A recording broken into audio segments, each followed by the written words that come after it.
Держсекретар Сполучених Штатів Ентоні Блінкен вперше зустрівся з очільником російського МЗС Сергієм Лавровим. На засіданні Арктичної ради в столиці Ісландії Рейк'явіку вони обговорили двосторонні стосунки. Йшлося, зокрема, про кібератаки на критичну інфраструктуру США та агресію Росії проти України. Держсекретар Блінкен заявив, що його країна прагне передбачуваних стосунків з Московією, але дав зрозуміти, що зазіхання на інтереси Сполучених Штатів та їх союзників матимуть відповідну реакцію.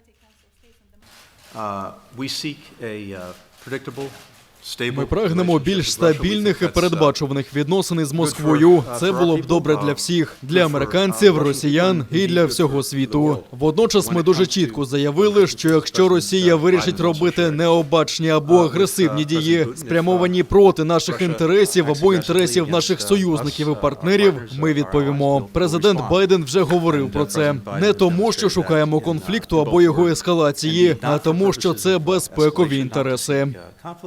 To defend our interests.